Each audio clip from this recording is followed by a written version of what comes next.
Card delight, trading cards. It's time to join the conversation. Take a journey into the trading card hall. Hi everyone, it's Chris here from Stormy Games, and I have with me my compadre who hasn't been around for a while. Hi everyone, this is Geoffrey from Invaders. Right, Geoffrey, it's been a while. Yeah, I actually released the last episode late because I'm so busy doing stuff. Yeah. Okay, so Adrian's not with us today. I think Monday we should ask Adrian to join in as well, so there are three of us instead of him always. Yeah, Oh, maybe next episode we'll see next episode lah. Yeah. So last episode I was confused. I wasn't sure what episode we were at, and we kept Adrian and I kept thinking we were episode 8 or episode 9, but actually we were recording episode 10. So today I know I'm not sure what episode we are at, episode 11 of Trading Card Talk. So today I promise I'll talk more about Flash and Alert. I know that the last episode some of my collaborators who have been listening to the podcast have been complaining that I talk too much about Magic. So yeah, let's talk Flash and Alert. Yeah, I think the reason why I've been talking a lot about Magic is because I've been the Zen meta really really made me feel quite bad. So yeah, and also for the business, obviously having to do Magic, it's like an opportunity. And I honestly have been opening a lot of Magic stuff. Like there's so much to look at, and I keep looking at the cards. Oh, there's so many different things to look at. Yeah, and I have been ignoring Rosetta. Yeah, but I think it's also fun if you have like multiple games that you play. Like right now, I'm currently looking at Altered TCG, the new TCG. I think it's really interesting. Yeah. And actually, my store, I've actually been exploring. I'm actually exiting One Piece, by the way. Because the market situation in Malaysia is actually quite severe. Not just Malaysia. I've heard that there's a glut of One Piece in the market, and so I've actually decided to exit One Piece official support, because in Malaysia we can only get official support from one particular party. So that's very difficult, and I have issues with that particular party, business-wise, right? It's not personal, so it's quite difficult. I mean, so because OP9 was supposed to be a really good set, and so it's just like, so I'm not got to look for ways to be able to liquidate the stock in the market, and not lose money, because the market right now there's some people actually selling it below cost, so that's crazy, right? Okay. So, like that, I actually had to make an announcement today to my One Piece community to say that I actually want to figure out how I can support them, even though I will not have promos moving forwards. So that's bad. Yeah. So I feel sad. Today was rough. Yeah, because I was looking at some stuff and some other things obviously for Flash and Alert, and then also I kept thinking about how to talk to the community. So we'll see what happens. Because I have quite a decent amount of people who do play One Piece regularly. In fact, actually, they are the ones who play almost every night in my store. So, but I think it's rough. Yeah, because if I can't tell, usually when the TCG is going to die, it's the perfect time for us to introduce Flash and Blood to them. But I don't think the TCG is dying. I think it's because I think it's still it's still going strong, but it's been stagnant for a while. I think here is also strong, but feels stagnant. I think One Piece is a strong IP. I think the game is decent. It's just that I think in our market in Southeast Asia, the business channels aren't very professional. I think that makes it very difficult. Because when I started taking One Piece, and then I began to see the value of the game and the power of the IP, right? I really wanted to go out there and get more players, new players, but it was very difficult for me to do that because I couldn't get support. Not like how we have support from LSS. And then I wanted to get things like learner decks and all that, and I kept paying people who should have access to these things, but there was no response. And then they kept saying they'll do it, but nothing happened. And then all these things happen on the business side, right, which is not helpful, right? As much as these are games that people play, but we are stores who make it a point to support the players. We give players a place to play, and obviously we want to earn a living from these games, right? So that's rough. I think One Piece is rough. and unless anything changes, I potentially I don't think I will fully exit because some of the players are really keen to keep on coming to the store. Yeah. So we'll see. I do feel sad because I got to know a lot of them, even though I don't really play the game, right? So yeah, that's rough. I mean, I thought this was supposed to be a downer of the episode. Well, it is what it is, lah, right? So I just want to move on, and see what I can do, and hope it'll be positive because yeah, we have games like Flash Alert and Magic who are strong. As much as people say something about Wizards, right? But these games are games that are fully supported. You do get promos, and you have a proper network of things like software and a properly developed ecosystem to work with, right? Sure, it's not perfect, but you ask me, between games like One Piece and Flash and Blood and Magic, right? I'd rather pick Flash and Blood and Magic anytime because we have companies that properly want to support the game. Yeah. Yeah. So, and it's long term, right? Like Magic's been around for 30 years. Flash and Blood's been around for 5, but I think that says a lot about the game because most card games don't last very long. Like I can see in the market, some games like just came out a couple of years ago, they're not around anymore. Or even games like Sorcery. I'm not saying Sorcery is a bad game. I'm just saying that Sorcery still hasn't figured out organized play properly yet.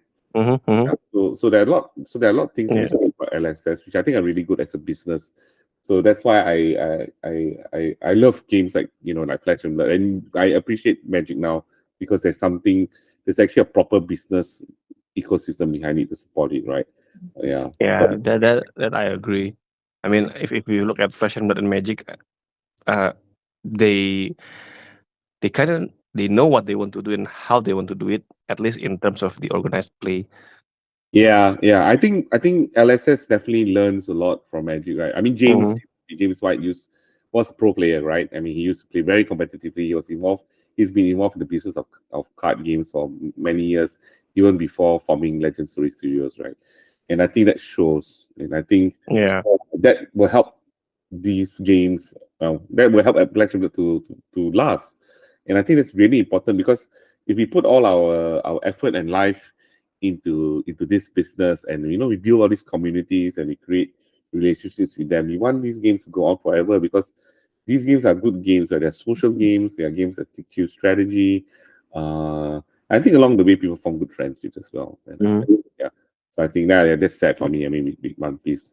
Yeah. So we'll see how. I mean, I'm not closed off to supporting the game further, but it's just that I'm not sure how we can do it without promo support, right?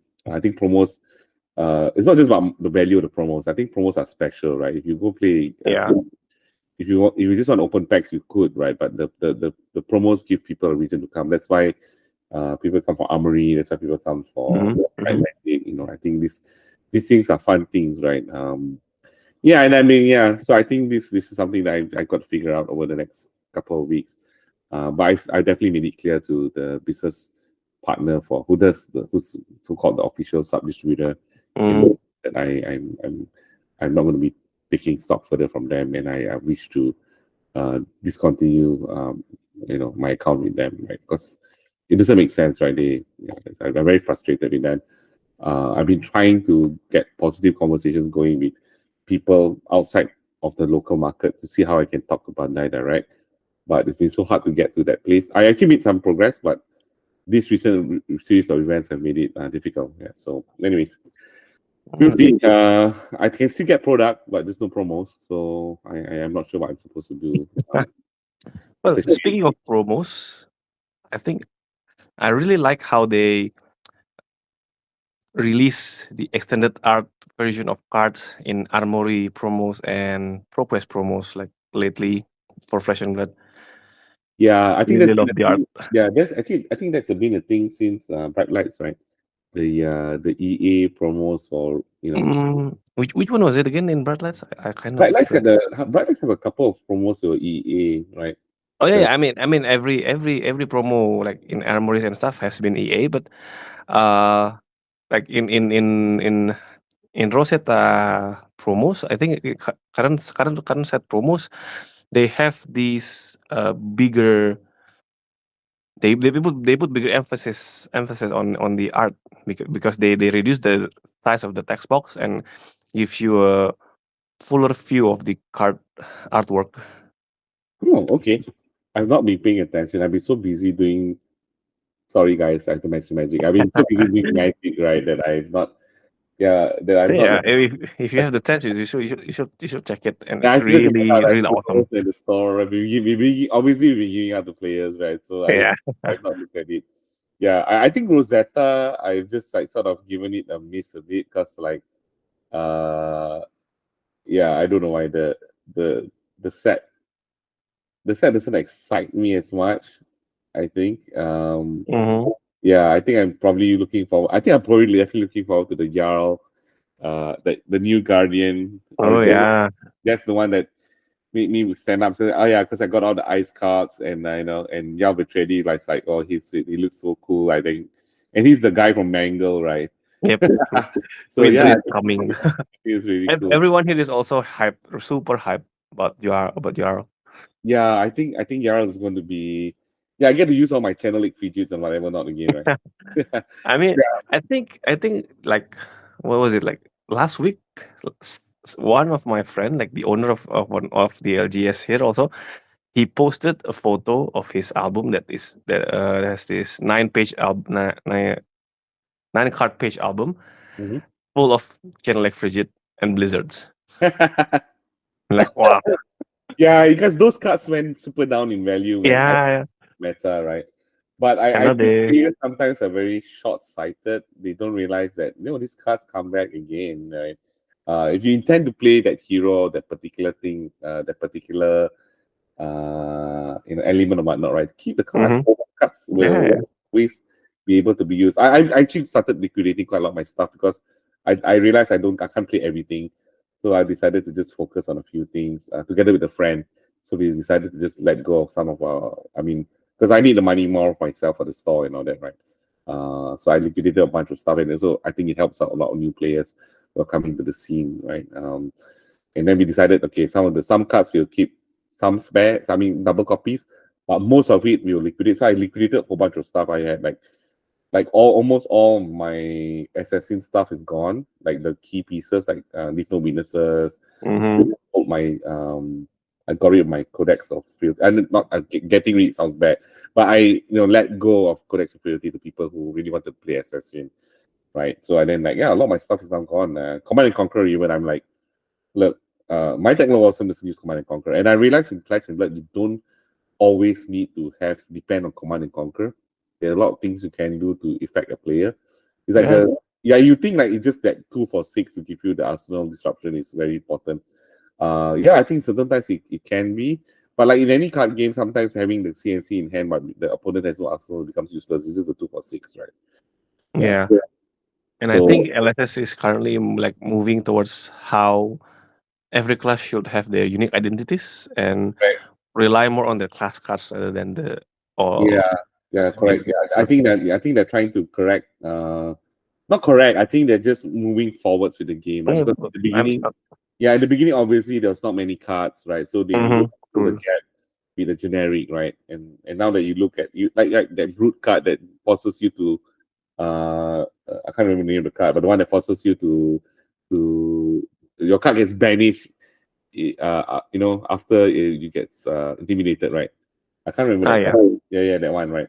So there are a lot of cards like that right now in Flash and Blood. I think that's great because it gives you the ability to play within class. I think also brings down the cost of singles in the market because you don't have to get CNC, right? You can have something in your class that does that. I think the Guardian class is well set up for that because Guardians have got a lot of cards that do stuff on hit disruption already, right?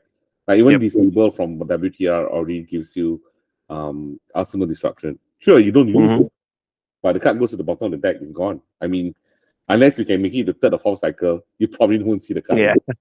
I mean, Yao Vetreidi. I think that I'm excited for it because my problem with Flash and Blood is actually aggro, right? And I noticed. Yeah, I think right now it's just too fast. Everything is just too fast. I that's why I think in the last conversation, I think I've been having a lot of conversations with people about the state of Flash and Blood and the mechanics behind Flash and Blood. And my honest opinion, as much as I love Flash and Blood, it's a good game, right? Because I've been playing so much Magic, right? That I can't help but feel that Flash and Blood needs more win conditions. And I think they're still in the process of doing that. because heroes like Arachne, like I mentioned in the last episode, are looking at mill strategies, right? And we don't have enough of that. It's not milling aggressively enough. Mm-hmm. And then when I look at the meta currently, we just had a Zen meta that was so oppressive, and now we potentially could have a Aurora meta, right? And that tells me a lot about Flash and Blood. And I hope LSS you listen to this. I'm not saying this in negative criticism. I'm just saying this because I want the game to be better, right? And I think the game will become a lot more engaging if we have more ways that we could win the game, right? Yeah. So like you see out of the box, we have Rosetta, we have Verdance, we have Florian, we have Aurora, we have Auxilio, right?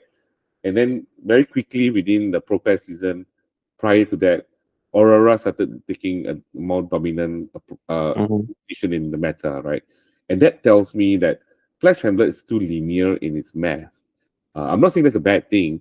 I'm saying that because it has this linear system behind it, the game needs to do a lot more in other mechanics to be able to give other heroes a better shot at making it, right? So that's why I like Tekla Watson, because Tekla Watson plays in a different axis.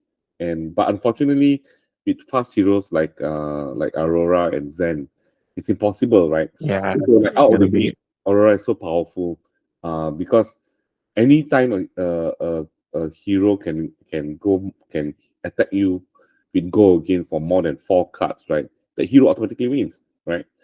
And the game needs more cards that allow you to either come up with some form of disruption, or the game actually, like, I know right now count your blessings a lot. I mean, Adrian was sending me count your blessings is a thing, and then but that still seems like it's still math based. It's like, yeah, sure, yeah, the bonus is just hitting you for, but then now you're just countering with a healing thing that gives you more life. I mean, like, that's not as interesting as if I could hit you for 15 and then I mill you for 15 cards. You know what I mean?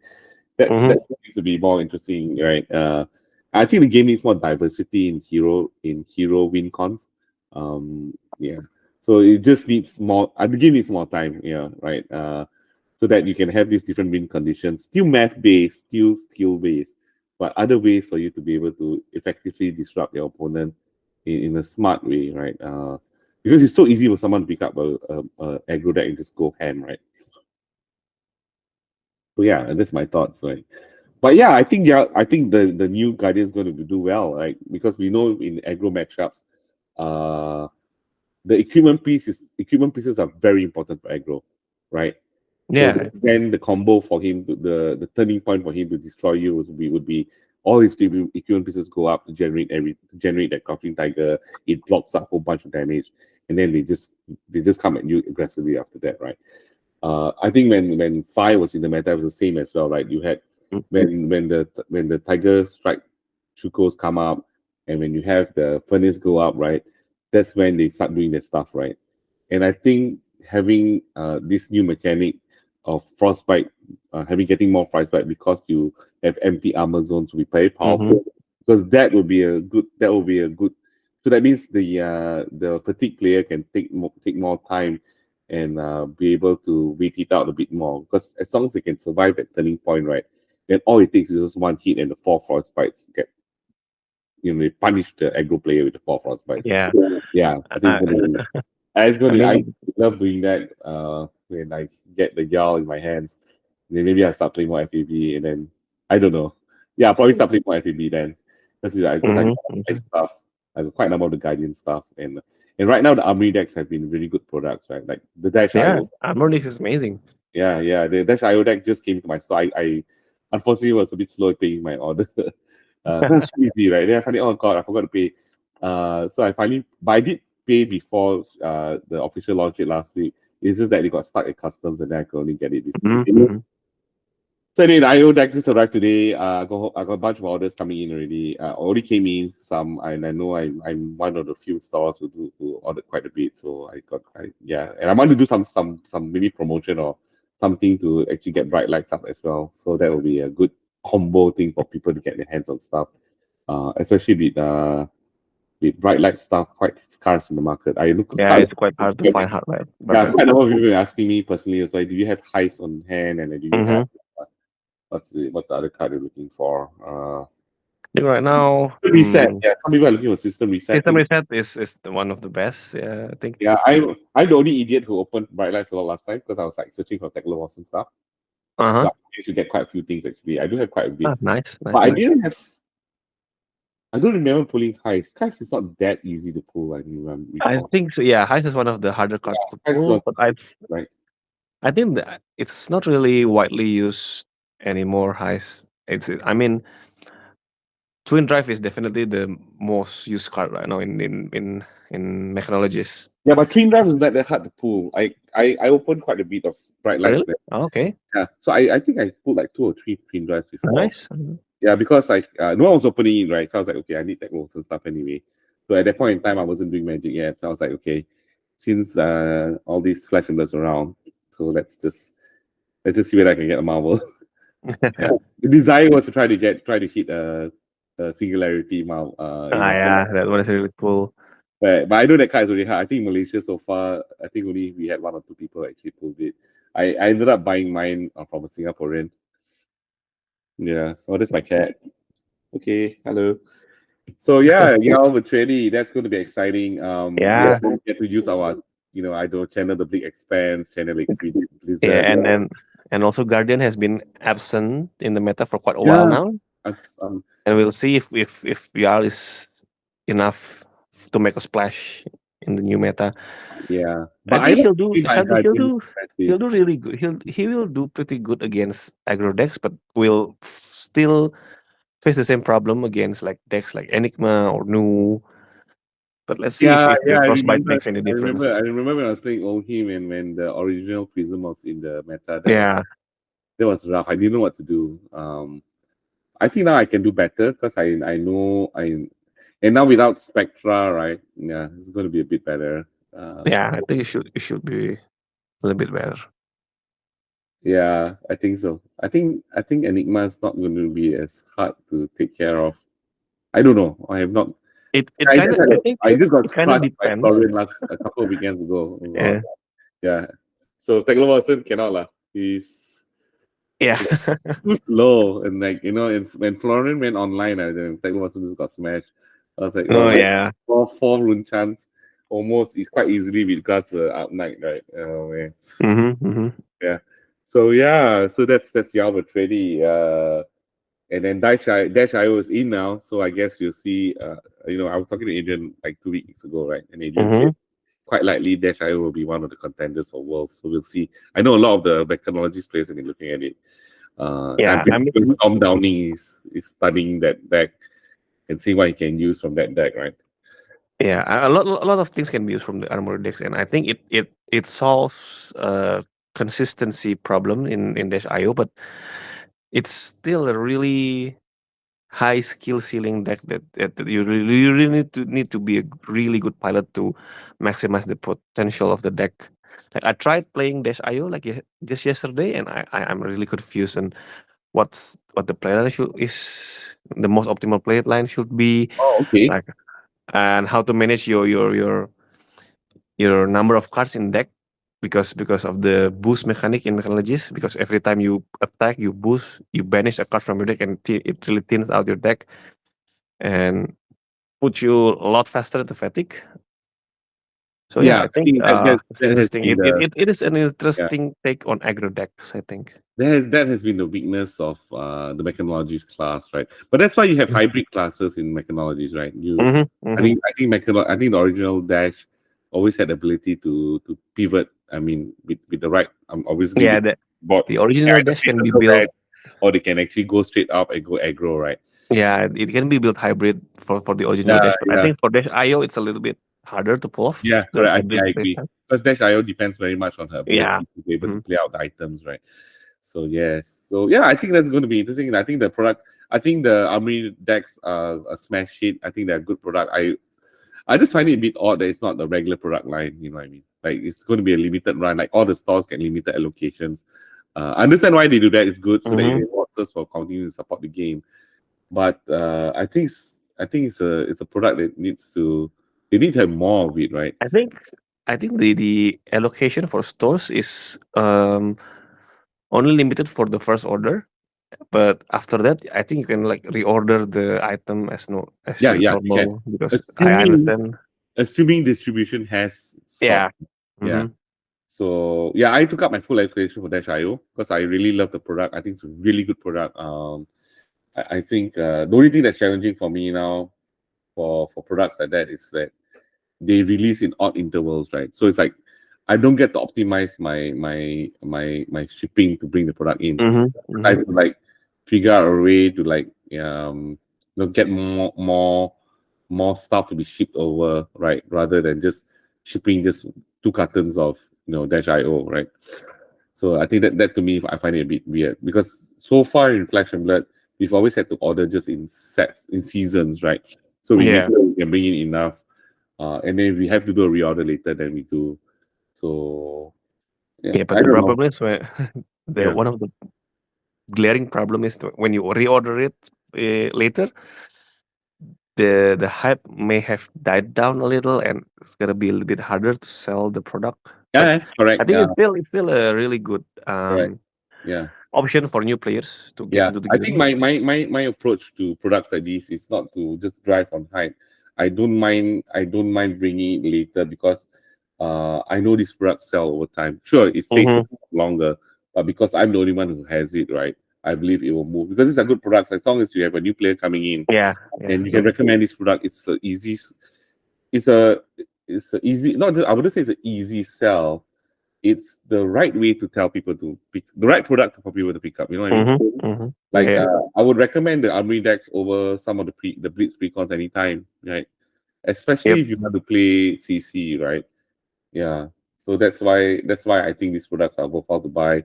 Even though I'm late to market, I don't care because I think that I believe in LSS because I've seen the quality of the Armory Decks. Like out of the box, they are pretty competitive already, right? Yeah, Yeah. really good, really good. So I think this Jarl Vetreidi one definitely is going to be a banger. Yeah, Whoever designed the set, is it Brian Gottlieb? I don't know. If it's the boss, Brian Gottlieb, you're doing a great job. Keep it up. Get more of these Armory decks out, and I can't wait for the masterclass product. Right? I think products like that will really help people to like get into their class better, and hopefully we see some new cards in this class in this master. Is it what they call it, master class? I can't remember now. yeah, The one that has like the mastery mastery set. Is mastery it deck, mastery pack, or mastery set, I think, mastery set? something like that You lah. talked about it before, I remember, but Yeah. I can't remember. Yeah, but I mean, you guys are listening, and those who not in Flash and Blood, yeah, there's this new set that was announced that it's going to be class specific, so you can get all your staples for any particular class. And I think games like Flash and Blood and Magic always depend on sets, right? But I do believe that certain sets that release to support the way the game is made should be there because it also helps accessibility. If you always have to depend on secondary market and being able to and trying to find a way to get some of the older cards, that's very difficult for new players, right? So I think sets like these maybe it shouldn't be available all the time, but having sets like this come in from time to time to help different classes, that'd be really helpful, right? Then you can get your special crushes, you can get your disabled. Yeah, Yeah, not the rest. The rest are a dime a dozen in the market. and I think Yeah. the way that LSS should do is that for mastery set like this, they should release like for classes that has been underperforming lately, Yeah, that makes sense. Like, so they yeah, you're get right. they get a lot more support and can keep up with the meta. Yeah, I want a Teklo Watson only. Yeah.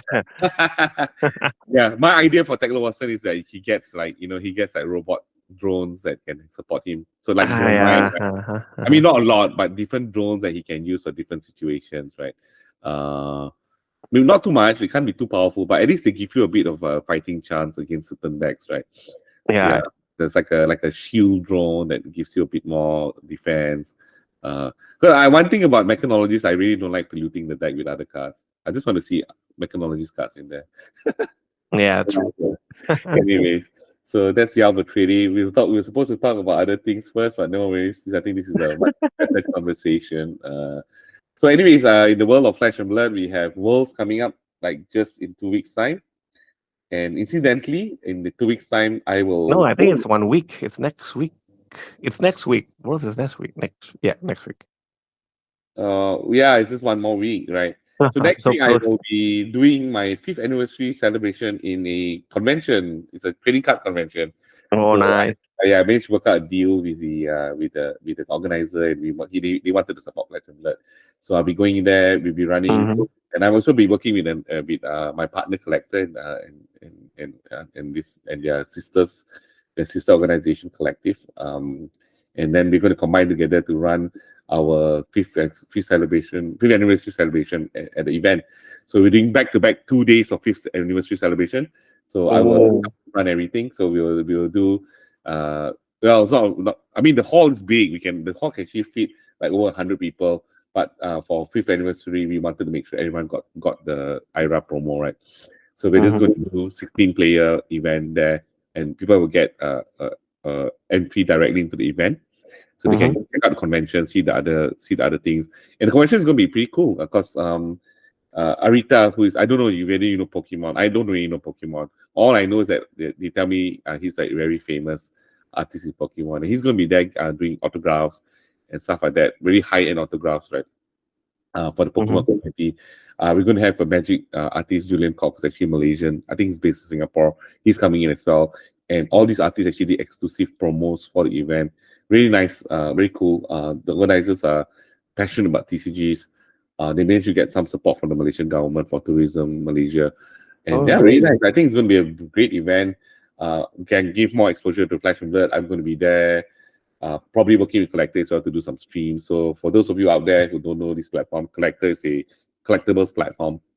And they've started taking up Flash and Blood in a big way as well. Because Mhm. you can actually check out the platform. They do box breaks almost every day, and it's crazy, right? I mean, everyone's so excited about the game, and I can't help but like feel like awesome that I got into Flash and Blood like fairly early, right? And like so yeah, so that's happening. We'll be also doing some Bright Lights 3-pack crack. I think Bright Lights 3-pack crack is underrated. And now with Dash IO out there, I think this is a good time to get the set Good going. time to crack some packs in Yeah, Battlefield. but get some packs to play, not just crack your packs and don't play. And I Yeah. and I think I Oh, hope yeah. the Mastery set will have 3-pack crack as well. I hope I so. think, yeah, I think it's Yeah, then you possible to get do. then all the guardians will be hitting each other. That'll be quite fun, right? Mhm. We'll see if they release new heroes in the mastery set. Yeah, I think when they did Bright Lights, I really like the. I know some people not didn't like Bright Lights, because it's all mechanologies, right? But I Mhm. think for the game, it's actually a step in the right direction, because allowing people to engage with the set in a more affordable way is actually really good. You Yeah, know, the I- three-pack crack yeah, format like is really good. yeah, it's really good. So I think Mastery set hopefully will be designed that way, and then when they release like maybe a Mhm. wizard reset or a whatever set, right? Or mechanologies. Okay, they can't do mechanologies because Bright Lights was mechanologies only, right? But if they do an archery set or whatever, right?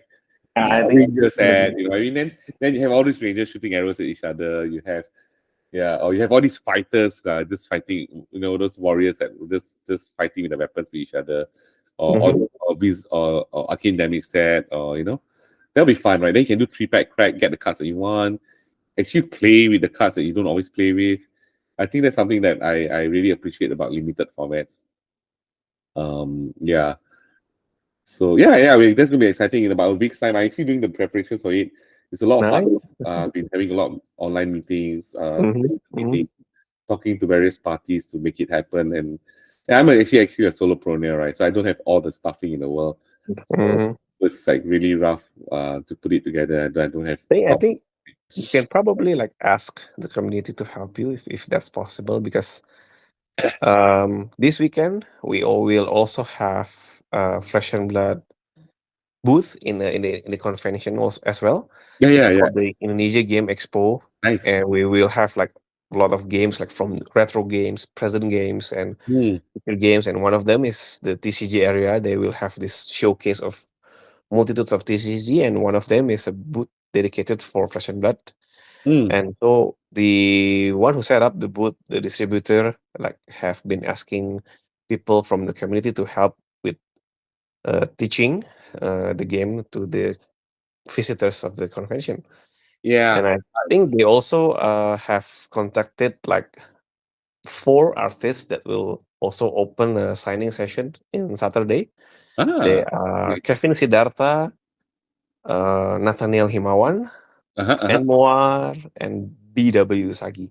So those 4 will be there at Indonesia Game Expo. nice. You guys are so lucky because all of them Yeah. are in Indonesia. Oh, yeah. So we'll see. I've been collaborating with Collector a lot. In fact, I think right now there's a campaign running where you can actually win 2 legendary equipments that I'm working with them on to promote. So yeah, just like their Instagram page.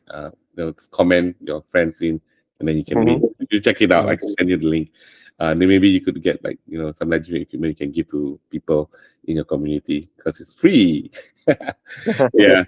So yeah, I think you're right. I do ask the community for help. I mean, I also try to make sure that I actually remunerate them accordingly. Not a lot. I mean, whatever I can afford. But the organization, the activity, I can't depend on the community, right? Because they got their day jobs in their lives, and this is my livelihood. I should be the one doing it, right?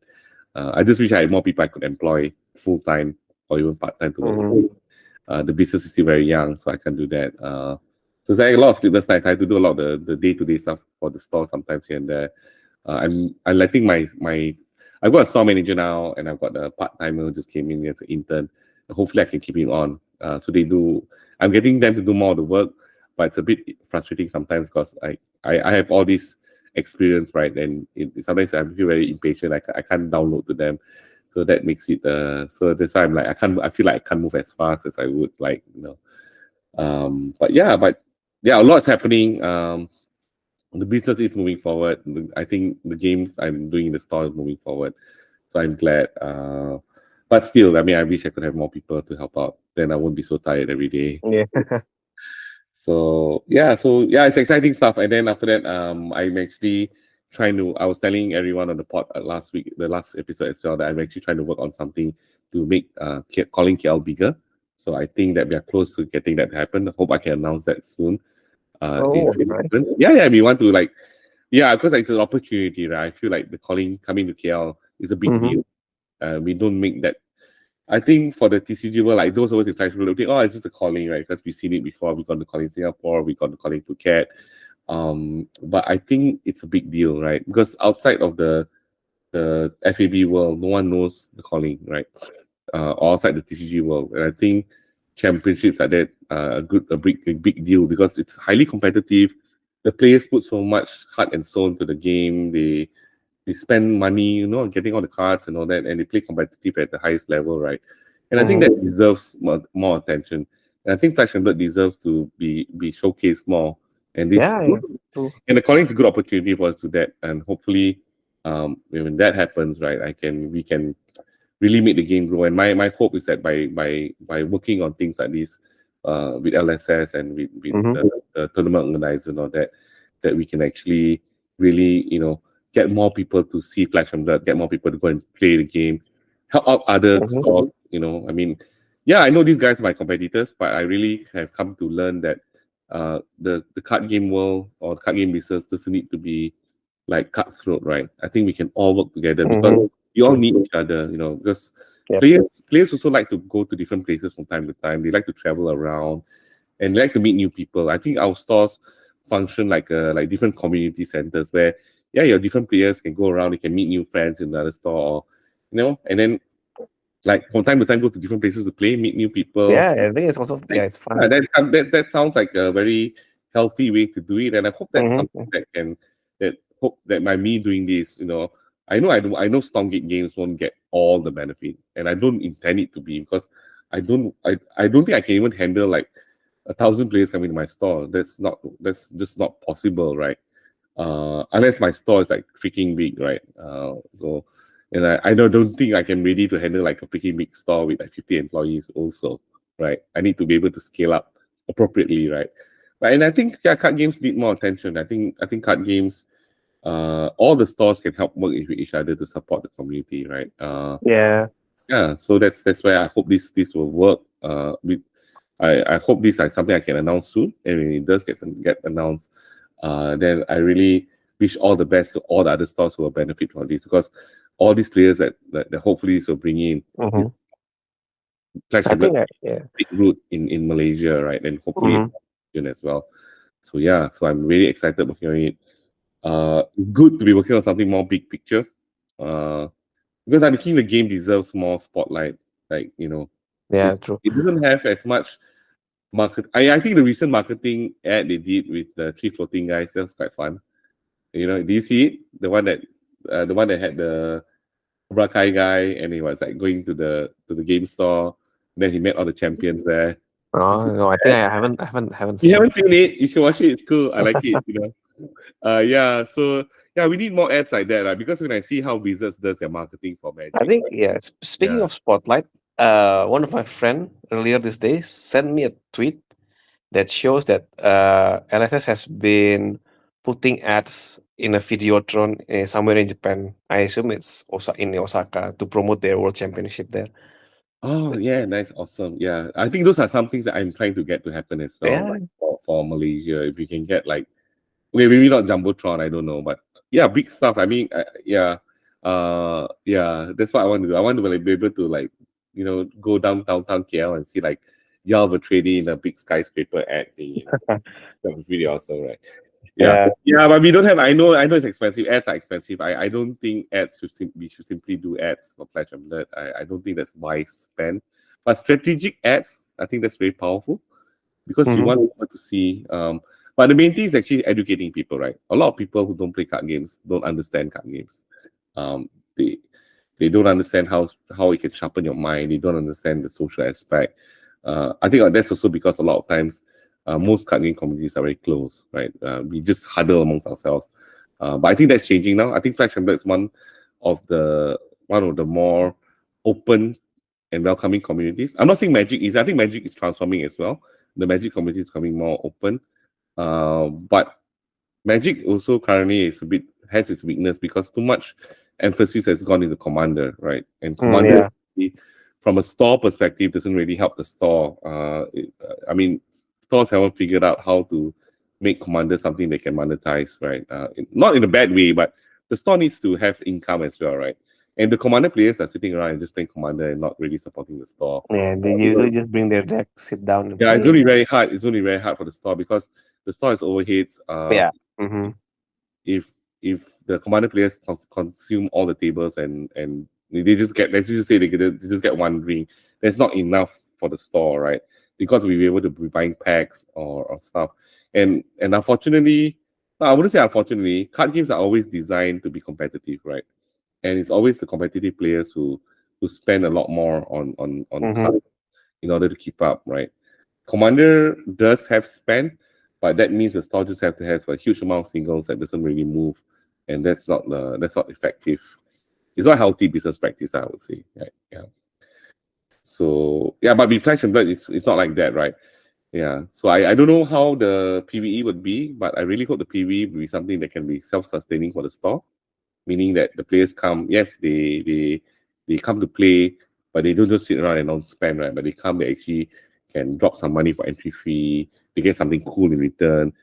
So I really hope the PVE part is thought through that way, because if the PVE part becomes so much more like Commander, right? Then I don't think that's it's gonna be like So I hope that's the reason why it's delayed. If that's the reason why it's delayed, then I fully support LSS delaying the product.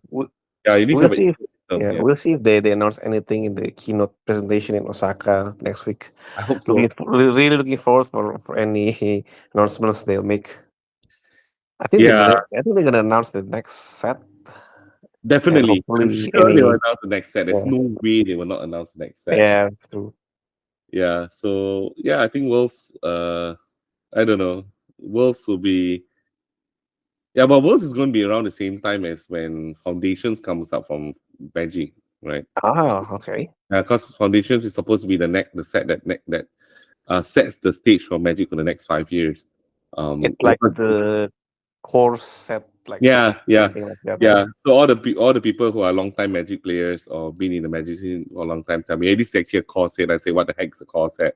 Then they say like a core set is usually like when Magic used to do the core sets, right? It's supposed to be a set that helps to stabilize the game so that new players can come in, right?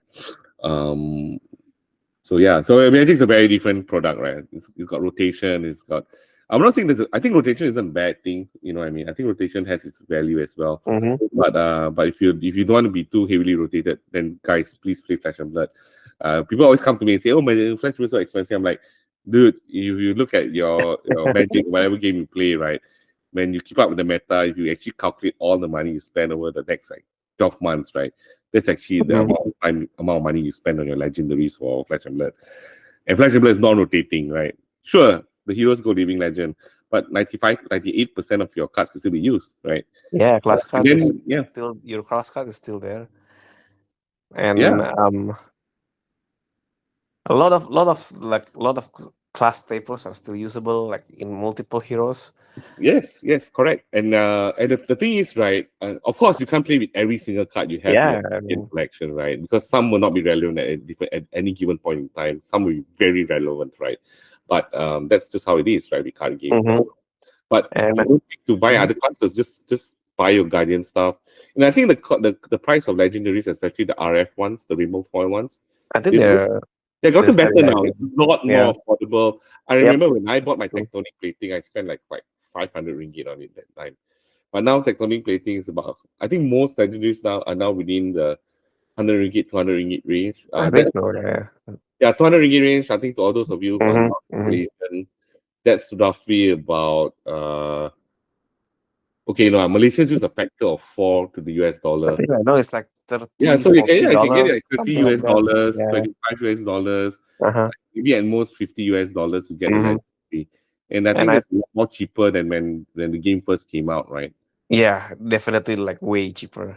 Yeah, and I think with how they revamped the Living Legend system, a hero will have like longer, how do you say it is gonna take longer for a hero to reach Living Legend status, like unlike like how previously we saw Starvo and I think who else did the speedrun? Well, Star Wars and Zen. I think both of them are quite fast in accumulating their Living Legend points, and right now they already revamped like how a hero gains smaller amount of points throughout a larger number of events. Yeah. So you will have a longer time to enjoy your hero before he reaches Living Legend status. Yeah, but I think right now more heroes need to be fed into Living Legend, right? So that you can have I think it's so you can have the true eternal format, right? You can continue to play your hero, for as much as you want. I mean, so yeah, I really think Living Legend is a good format. We just need more support for it. We need to have more games being played, more tournaments being organized, so that people can actually see the format, right?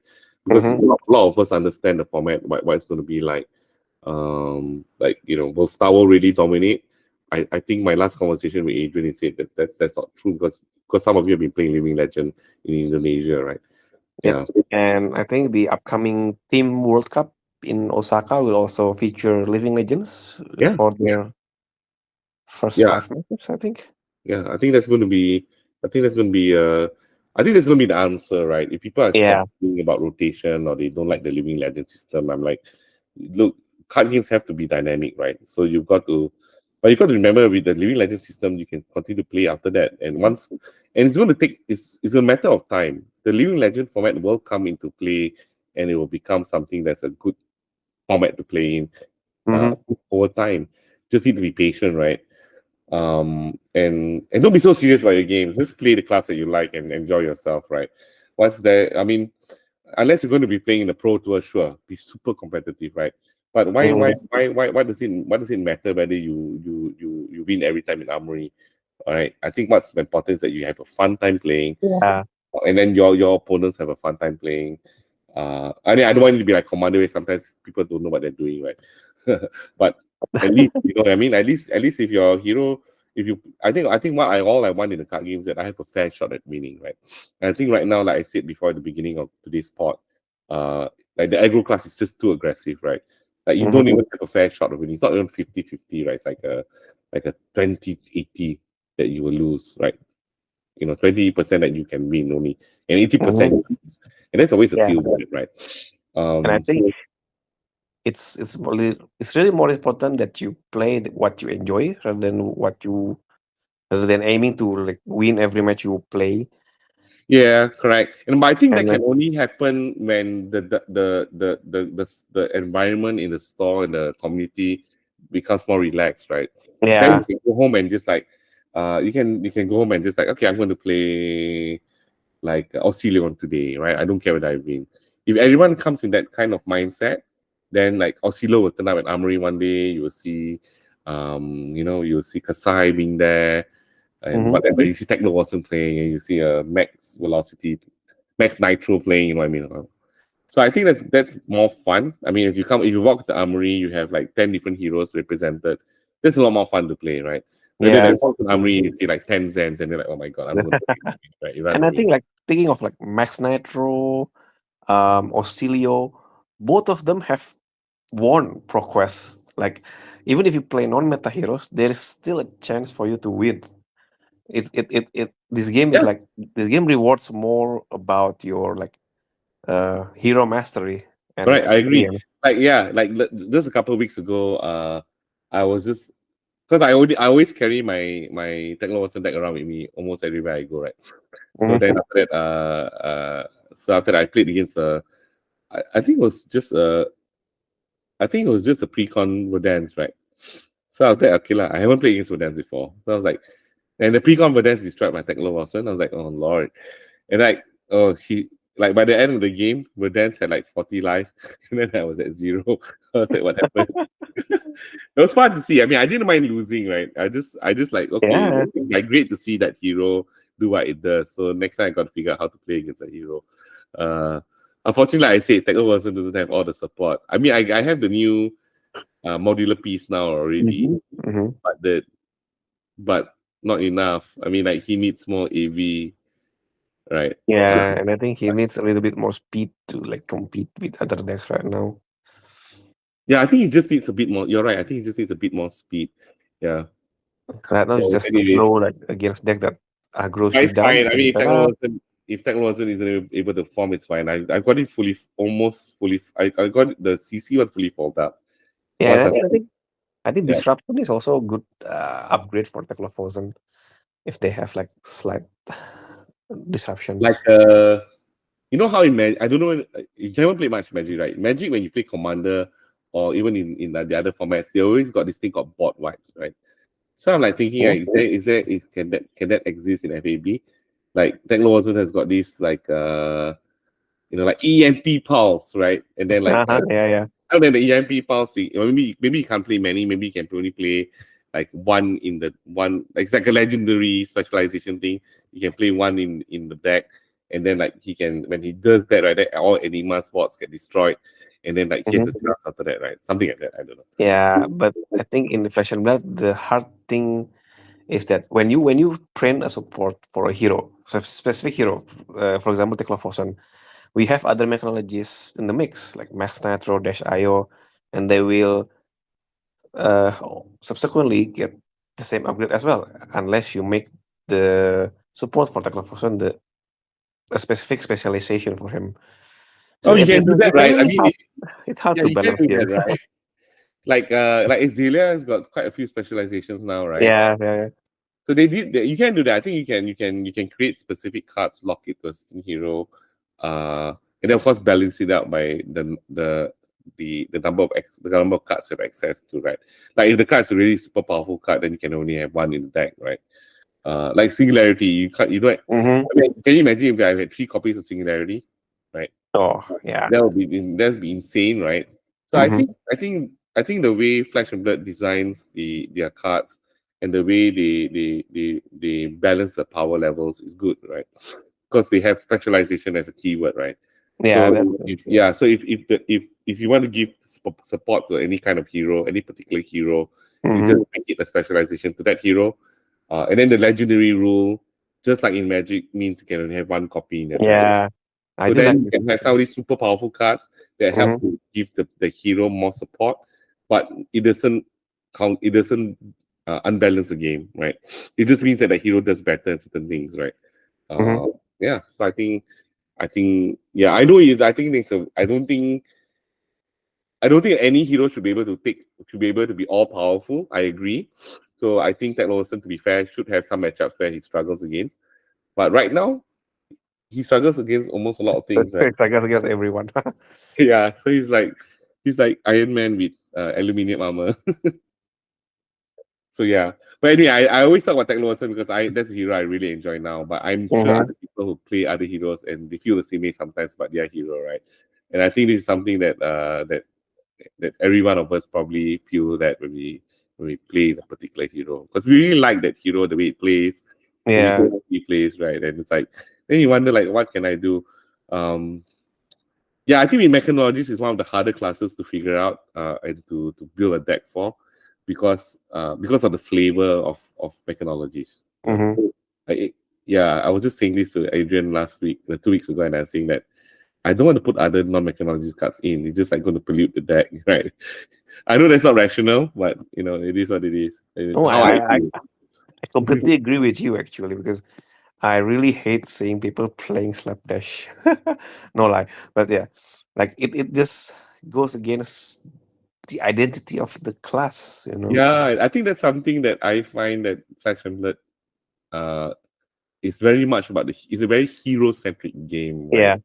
So the identity of the hero, the flavor of the hero, the cards that are depicted in that deck, right, should be to that hero, right? Like for example, with Guardian, I don't have issues with Guardian because Guardian, for the most part, almost 99% of your cards are all Guardian, right? But Guardian has cards that have answers to many different things. You got arson disruption, you got armor, you can break people's armor and whatnot, right? So Guardians have a more wider selection of cards that they can make them more balanced class, right? That unfortunately can't be said for mechanologies. So some classes I feel have got better variety of cards to help them to deal with situations. Like Guardian is it. Warrior also I think is one class that has answers to quite a number of different things, right? Assassin not so, because Assassin's Assassin not so.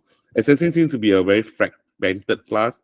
Like Arachne does its own thing, but you can't mix too much of like the regular assassin cards, so you can't mix too much of loose assassin cards with stealth in it because it just doesn't work, right? This is feels off. Like you have a stealth card in a contract deck, right? It just doesn't feel good, right? It's like the deck's not doing what it's supposed to do. So some classes I feel are a lot more fragmented than others. I think that's just the fact that Black Chamber is still a very young game, and I like Magic, right? I mean, Magic's the more I play Magic, the more I realize that Flash and Blood just needs more time to breathe and to just develop. I think the team is doing a great job. It just needs time, right? And so I'm pretty sure in 10, 20 years' time, Flash and Blood is going to be a very much more balanced game with a lot more options for the different classes. And they can't rush it out as well, right? I think I think they're already doing a very aggressive release cycle compared to the past. And I'm pretty sure that the game designers of Flash and Blood are working like day and night and really like trying to make the game really good. So yeah, I mean, I don't think they can do it any faster unless even if they hire 1 million people to work on the game, you still got to have like problems with the team, right? Because not anyone will share the vision and understand the culture of the game, culture of the company. So it's not a matter of just putting more game designers in the team. You got to find the right people as well, right? Yep. Yeah. I would rather like have them put out less updates, less expansion at a slower rate, rather than having more expansion, but it's done half baked. Yeah, I mean, I think there's good and bad to that. I think I know people complain about Magic having quick release cycles, right? But having quick release cycles also allows you to have fresh products for the consumer, right? Games need to be fresh. But yeah, there needs to be a balance. Like Magic's too aggressive. Flash and Blood, I think Flash and Blood is right now still okay. I don't think it's that aggressive in release cycles. But having said that, also, if they continue at this pace, it also means the game will evolve a lot slower compared to how it should evolve, right? I don't know. I mean, yeah, but I think it can be somewhat alleviated with side products like Armory Decks and Mastery Set that will come up. Yeah, I think more products like Armory Decks would be good, right? If they spend more time and stuff like that. Like more easy ways for people to get into the game. Yeah. So I don't know. I mean, it's not supposed to be a living card game. It's supposed to be a TCG. So maybe some LCG type products could help. You know what I mean? Once in a while, not all the time, because that takes away something from the model, right? So yeah. And it's why we talk quite a lot about this topic. We're supposed to keep it short. What else we talk about? So yeah, so we talk about Jarl Vetreidi. We talk about 5th anniversary and the convention happening in our part of the world. Yeah, Worlds is coming. So yeah, next week. Next week, yeah, and I'm really happy that we will have representative from Indonesia in this year's World Championship. Yeah, Malaysians are going as well. I think I know some of the players. Some of them will be performing really well in the various battle hardens or and also in the various. Do you know how many players from Malaysia will come to Worlds? I know. I think the Southeast Asia Facebook page had to be featured. I know quite a few are going. I know I know Tim is going. Tim has been playing Guardian a lot. I'm not sure what he's playing over at Worlds, but yeah, he's going to be there. Colin is also Colin Tang is also Colin Tang. I don't know Tang. I don't know, sounds for American Tang, right? Colin's Colin's a good. Colin's actually a champion Pokemon player. Nice. Yeah, Flex plays this other game. He's going to be there as well. Yeah, quite a few people are going. I mean, I think some of them who quite a number of way. I probably think that we have at least 15 people going at the minimum, right? Yeah. I think Malaysian players have made a name for themselves because like the names that you've mentioned, I know them. You recognize them, right? I recognize them. But I think it's time for Indonesia to take the world stage and make them known. Make them known. So we have all the top 8s from our nationals coming to World this year. Right. Plus one more player that redeemed his PTI to attend World. So we have 9 players in total. Yeah.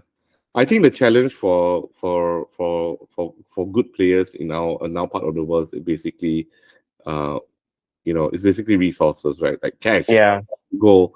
Because our currencies are that strong. So it's always very hard for people to go. I think taking time off is not an issue. I think people can take time off, but it's a matter of the flight ticket. Like if let's say Worlds was let's say in Indonesia, I'm pretty sure a lot more people can go from our part of the world, right? But Japan is also honestly quite expensive. I mean, if let's say like Worlds, most of the time Worlds is like in the US, right? And that's definitely a lot more can't go already because it's just too much, right? Yeah, it's just unaffordable. Yeah, I think that part about organized play needs. I'm not saying organized play in flexible is bad now, but I think if organized play could be done in such a way where we could have more localized type events at a high level that could be played, that can give them some sort of, it could be like regional championship type of thing. Yeah, regional championship. Yeah, where like how in soccer or football you have different tournaments for different parts of the world. Like you have like UEFA, and then you have like obviously World Cup is the pinnacle, right? You have all these different events, like Champions League or whatnot, right? If we could have something like that a bit more varied, right? Then you can have like the Southeast Asia World Championship, the Southeast Asia Championship, right? Then the Southeast Asia champion is the one who goes to Worlds, right? And then maybe LSS can subsidize the trip, right? Because right now every player's got to figure it out themselves. But if there's less people that LSS has to support to get to these events, then I think LSS can afford it, right? Yeah, I don't know. I think there's going to be something better, right? Then more people can play at higher level competition. Of course, they still have to pay to fly to places here and there. but it becomes not so painful to fly, right? Like if there's a Southeast Asia Championship, then all we need to do is either go to Singapore or go to Indonesia or go to Philippines, play. All the players go there and play, and then we have a good player come up. That's to be the champion, and then that champion then represents worlds. And then LSS says, okay, we pay for your flight ticket and your stay at the very least. You go and play your best game, and then you can have a true world champion, right? Yeah, you have the Southeast Asia, you have the Asian champion there, you have the North American champion there, you got the European champions there, and they all play, right? And that's a high level play, right? Yeah. Maybe I think that should be a good way. Then your PTIs and all that can be used better, right? At least you then can use your PTI when you win, right? I don't know. Maybe I'm talking out of my ass. I don't know. Yeah, but I think that works, right? Don't you think? Something like that. I think regional championship. Yeah, regional championship is a really good way for Magic does that, I think, because I think for the APAC region at least I know. I see like APAC championship championships happening. I'm like, oh, okay, that's interesting. Yeah, maybe there's something that Fashionable can learn from that. But it's not going to be overnight. They got to figure out how to do it properly as well, right? Yeah. Okay. So we talked about quite a good number of good topics. I think it's actually I thought it was actually a slow week, but I guess there's a lot more we can talk about if we really dig deep into Flesh and Blood, right? Yeah. Cool. Okay, so you are coming to KL calling, right? Fingers crossed. I don't know if I can get any leave on my job right now, but I'll figure it out. I hope I can go to KL in December for calling. Bring your wife, your new wife. Yeah, of course. Yeah, just come over. We can go hang out. We can we don't have to play card games. We can just go hang out. Yeah, cool. All right, I think that's it. It's 12:12 in here in Malaysia. I've got to wake up at 5 tomorrow morning. Oh damn! Okay. Yeah, I got. I joined this midnight working organization called BNI, and BNI. We always meet every Thursday, very early in the morning. Yeah, it's a networking thing I'm going to try to help the business. It teaches me a lot of discipline. Yeah. All right, so I think so today. Yeah, so this is episode 11 of Trading Card Talk. We talked quite a bit today about some deeper stuff about card games. To some of you who listened all this way through, the beginning was a bit of a downer because I talked about One Piece, but I'm still positive about the business. It just can get very tiring to face all these challenges. So guys, just keep on playing. Play more Flesh and Blood. I will start playing Flesh and Blood again. I think a lot more once Jarl Vetreidi comes out, and then I want to give Frostbite to people. No, please don't. But yeah. Yeah. No, but you only get Frostbite. You only get Frostbite when we break your armor, right? So don't worry, just keep your armor up. Yeah. Okay, so thank you for listening. I don't know whether we want to do stuff like giveaways. I hope we can do that. Let's think about it. I think we talked about this before, right? How we want to go to listenership. If we do giveaways, I want to do giveaways that can get people to try the game. You know what I mean? Yeah. I think I do have some spare items that I can use for giveaway. We can. Yeah, we do giveaways for all part of the world, right? So if someone likes and comments, we will give you something that you can help get a new player into the game. You know what I mean? Then, if the person is from Jakarta, you give, or from Indonesia, you send something to that person. And for me, if it's a Malaysian, I will give something to that Malaysian, right? We should do that. I think that will help. Yeah. Like we give an Armory deck, or we give a icon, you know what I mean? Yeah, that would be a good thing. That's a good idea. Yeah, let's do that. I mean, if you don't invest in the game, how can we get more players, right? Yeah. Right. So thank you, Geoffrey. I will see you in 2 weeks' time. Right. Thank you as well, Chris. And after that, by that time, it will be time for you to come to KL. Yeah.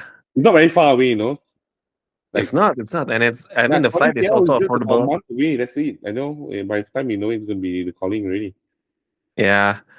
But by the time calling arrives, Jarl will be a menace, I think, in KL. You think? What's the the release date of the set? Sorry? Not yet, right? It's not been announced yet, right? No, but I think Jarl is released at the end of November. So by the time KL comes, So already legal in calling KL. Yeah, people have already been asking me about pre-orders, but I have not received any word. Yeah, everyone here also. Yeah. I'm like, I don't know. I mean, I don't know my education as well, so I can't promise you. I mean, I would love to promise you, right? Of course, if I can supply everyone, but I just don't know, right? I don't want to promise like 50 people and suddenly I can't get 50, right? Yeah. So I think that'll be a good set. I think that's going to get me excited about the game again. But I would love to see more support for Techno Watson though. That would be even more awesome. Yeah. I think next Armory deck. Next Armory deck should be Techno. But Techno Watson Armory deck. Yeah. I think a Techno Watson Armory deck would be good. Then I can see my drones in Techno Watson Armory deck. Yeah. Techno Watson Armory deck. That's right. Yeah.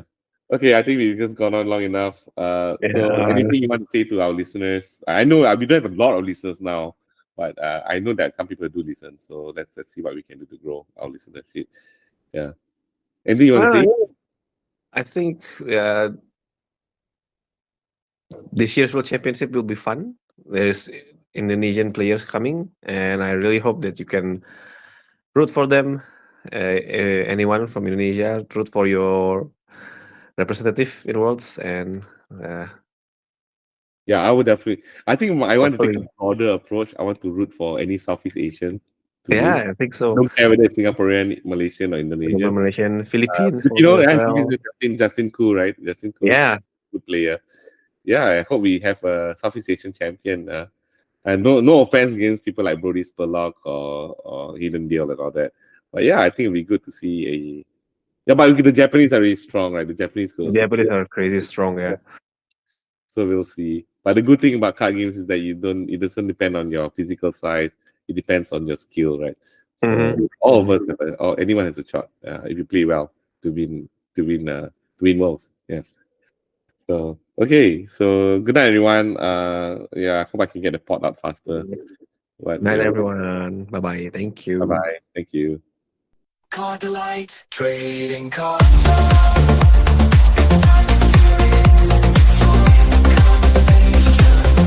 Journey into the trading card hall.